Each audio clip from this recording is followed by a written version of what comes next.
wouldn't have been if they'd showed me a list of 100 comedians and said, "Who do you think's going to go on Britain's Got Talent?" I don't think I would have predicted you. Yeah.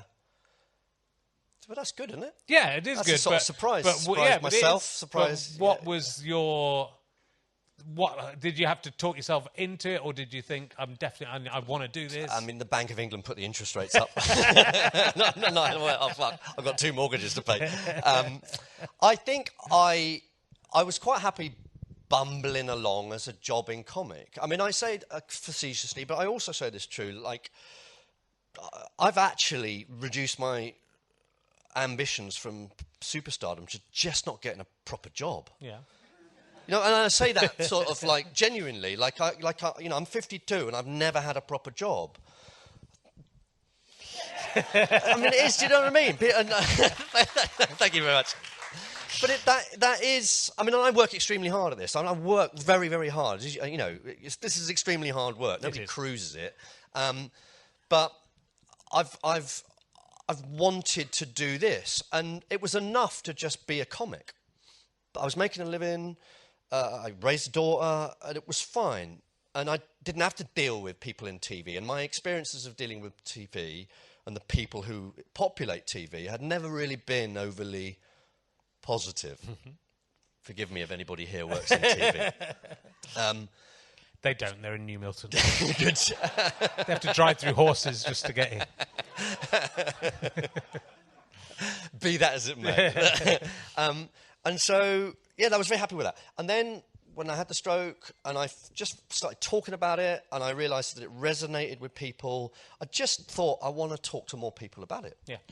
And not in an arrogant way, I hope, and not in a kind of showy-offy way, but I just thought, well, Little Be Dead actually sort of think, do you know what, I'm funnier and more interesting than a lot of comics who are doing really well. Get out of the way.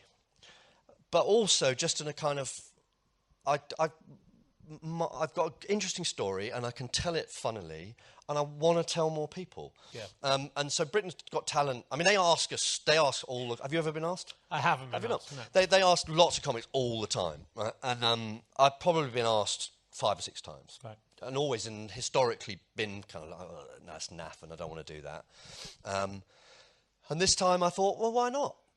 Also, you know, the game, like I probably like yourself, I think we're probably similar ages, grown up in that era, that sort of Bill Hicks, you're off the artistic roll call if you do an advert or you do something dreadfully cheesy like BGT. But I think the whole game has changed in terms, same with music, you know, you can't survive unless you do an advert if you're a band. Mm-hmm. You can't survive as a comic unless you have a massive following on social media. So it doesn't matter how good you are on stage, nobody knows. Yeah. And so you have to do slightly unsavoury things like Britain's Got Talent. But I thought what was really interesting about it was that you were authentically yourself.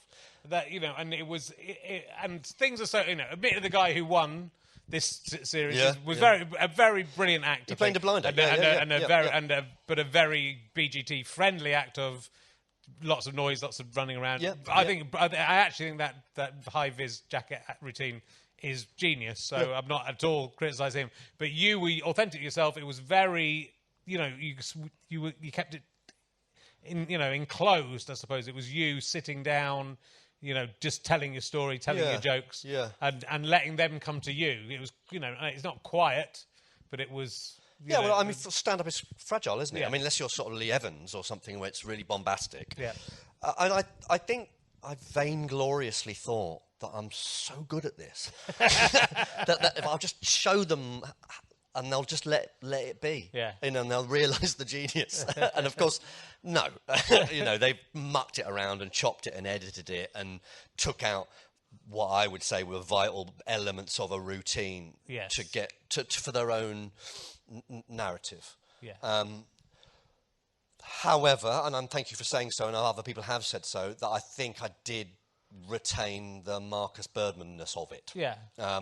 So that it's not, I didn't go on there and do really cheesy things that I thought would work. No. I thought I went on there and did the things that I do that I thought would work in that scenario. If you see, I do, and and you got to the semi-final, and that's pretty. It's not bad. It's really good. Not bad. It's really good. One clap. There we So go. so close to that £250,000. Yeah, I know. So far. But you do win a quarter. I knew so little about Britain's Got Talent. I never watched it, and they went, "What would you do with the 250 grand when you win?" I was like, "What?" Absolutely no idea that's what happened. But I think, I don't know whether he gets 250 grand. Does he? He probably has to buy himself out of the contract that's so sort of Motowny that he doesn't want to do it. Yeah, maybe. It's hard to I don't know. And how did Simon Cowell take to you? He's not very good with comedy in general. No, he isn't. He took to me quite a lot in the first bit, in the first sort of audition, and then decided he didn't like me in the second bit. I don't know. I don't know. He should not be judging anybody for comedy. That man, he does not understand jokes at all. No, that's true. And often, like someone's doing a bit, a satirical bit, and he just sort of stops it in the middle. Absolutely doesn't get it. He doesn't. I don't know. In a way, it's very difficult to judge comedy full stop, isn't it? Really, yes, because it's very subjective, and often you have to see the whole thing in its entirety, rather than just there's a joke, and it's not necessarily linear like that. And I'm not sure he's got a sophisticated mind when it comes to comedy. God, that sounded wanky, didn't it? It's true. Well, but Amanda Holden said, she said, I haven't got it wrong. Who has got a sophisticated mind when it comes to comedy, of course. Amanda Holden was really, certainly in the 90s, was really into comedy. She used to come to Edinburgh. Was she not married to Les Dennis, right? Yeah. Right. Her and Les Dennis came to see me and Stu quite a lot. Yeah. And she went in Edinburgh, she would go to loads of stuff. Yeah. But then she said something about, for all the snowflakes and all the wokery you're doing. Yeah, You're not.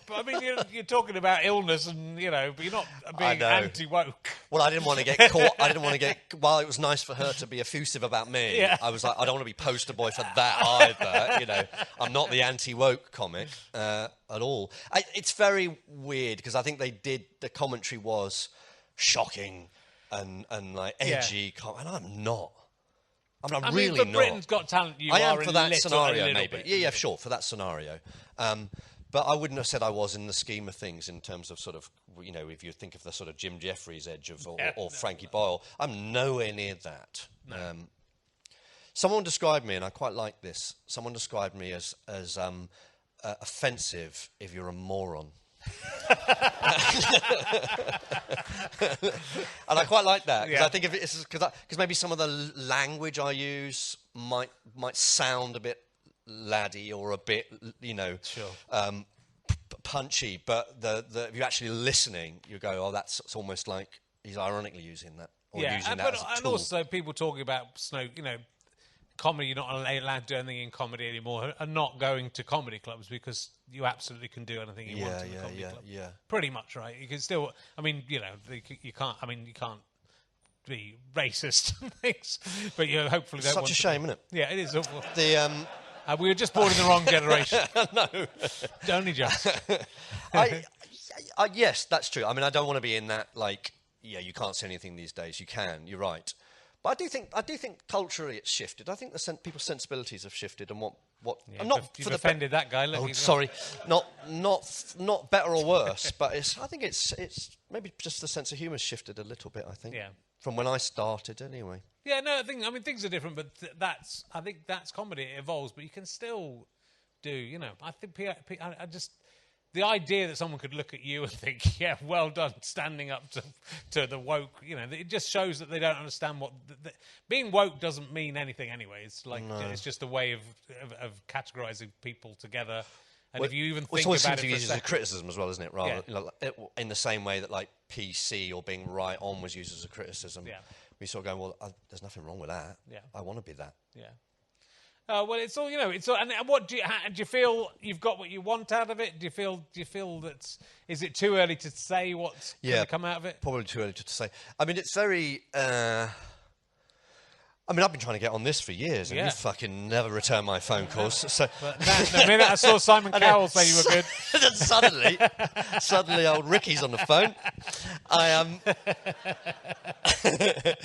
No, I mean, but I understand that scenario that I suppose I'm a little bit interesting at the moment, and a few things have come out of that, and hopefully more will come out of that. That I also.